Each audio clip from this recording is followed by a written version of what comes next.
Selamat pagi, salam sejahtera untuk kita semua. Saya Patar Ronald Lubis dengan NIM C020025 dari Prodi 3 Akuntansi ingin mempresentasikan hasil dari tugas individu saya yang berjudul biaya bahan baku. Pengertian biaya bahan baku. Biaya bahan baku merupakan komponen biaya yang terbesar dalam pembuatan produk jadi. Dalam proses manufaktur, bahan baku diolah menjadi produk jadi dengan mengeluarkan biaya konversi. Bahan yang digunakan untuk produksi diklasifikasikan menjadi bahan baku, bahan langsung, dan bahan pembantu atau bahan tidak langsung. Bahan langsung yaitu bahan yang digunakan untuk produksi yang dapat diidentifikasikan ke produk. Biaya bahan baku dan biaya tenaga kerja langsung merupakan biaya utama atau prime cost yang dibebankan kepada persediaan produk dalam proses.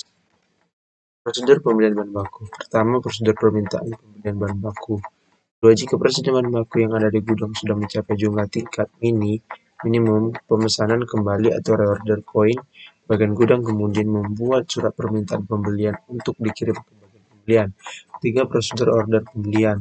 4. Bagian pembelian melaksanakan pembelian atas dasar permintaan pembelian dari bagian gudang. 5. Prosedur penerimaan bahan baku. 6. Pemasok mengirimkan bahan baku kepada perusahaan sesuai dengan surat order pembelian yang diterimanya. 7. Prosedur catatan penerimaan bahan baku di bagian gudang. 8. Bagian penerima menyerahkan bahan baku yang diterima dari pemasok kepada bagian gudang. 9. Prosedur pencatatan utang yang timbul dari pembelian bahan baku. 10. Bagian pembelian menerima faktur pembelian dari pemasok. Masalah-masalah khusus yang berhubungan dengan bahan baku. Pertama, sisa bahan scrap material. Yang pertama, tidak semua bahan baku dapat menjadi bagian produk jadi. Bahan yang mengalami kerusakan di dalam proses pengerjaannya disebut sisa bahan. Perlakuan terhadap sisa bahan tergantung dari harga jual sisa bahan itu sendiri. Dalam proses produksi terdapat sisa bahan, masalah yang timbul adalah bagaimana memperlakukan hasil penjualan sisa bahan tersebut. Hasil penjualan sisa bahan dapat diperlakukan sebagai 3. Pengurangan biaya bahan baku yang dipakai dalam pemesanan yang menghasilkan sisa bahan tersebut. 4. Pengurangan terhadap biaya overhead pabrik yang sesungguhnya terjadi. 5. Penghasilan di luar usaha atau order.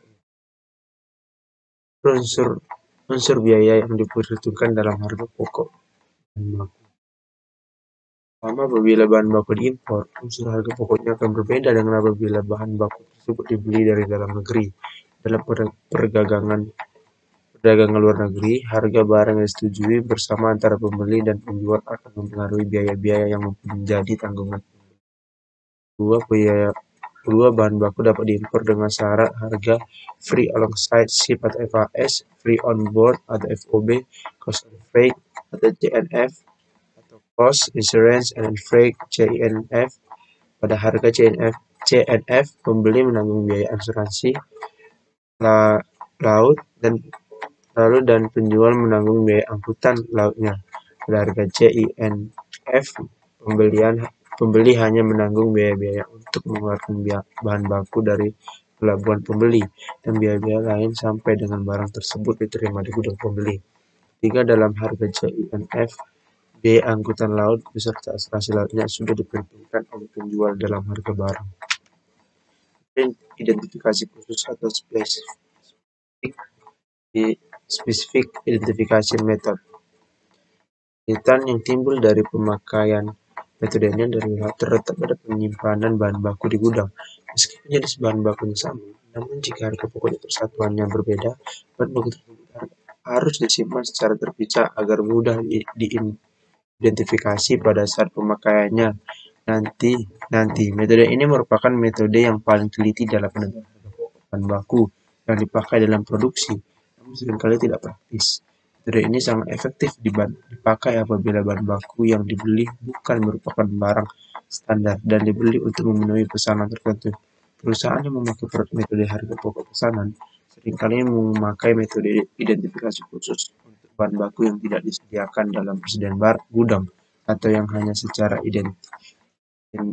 detail dibeli untuk memenuhi spesifikasi pemesan, dan memakai metode penentuan harga pokok yang lain untuk bahan baku yang bisa dipakai dalam produksi.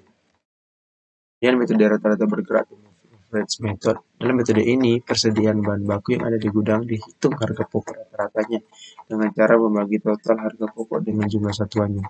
Setiap kali terjadi pembelian yang harga pokok persatuannya berbeda dengan harga pokok rata-rata persediaan yang ada di gudang, harus dilakukan perhitungan harga pokok rata-rata persatuan yang baru. Bahan baku yang dipakai dalam proses produksi dihitung harga pokoknya dengan mengalihkan jumlah satuan bahan baku yang dipakai dengan harga pokok rata-rata persatuan bahan baku yang ada di gudang. Metode ini disebut pula dengan metode rata-rata tertimbang. Karena dalam menghitung rata-rata harga pokok persediaan bahan baku, metode ini menggunakan kuantitas bahan baku sebagai angka penimbangan.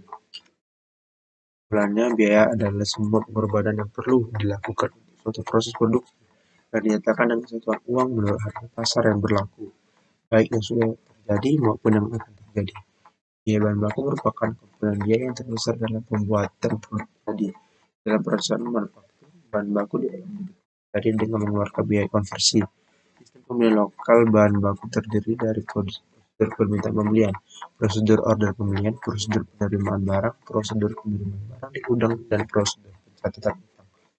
Proses produksi terjadi disebabkan atas scrap material, produk cacat atau defective goods, dan produk rusak atau spoiled goods. Penentuan harga pokok bahan baku yang dipakai dalam produksi atau material costing method diantaranya adalah: pertama, metode identifikasi khusus; kedua, metode masuk pertama keluar pertama; ketiga, masuk terakhir keluar pertama; keempat, metode rata-rata bergerak; kelima, metode BE standar; keenam, metode rata-rata harga pokok bahan baku pada akhir bulan. Demikianlah hasil dari tugas presentasi saya. Lebih kurangnya saya mohon maaf. Saya akhiri, selamat pagi.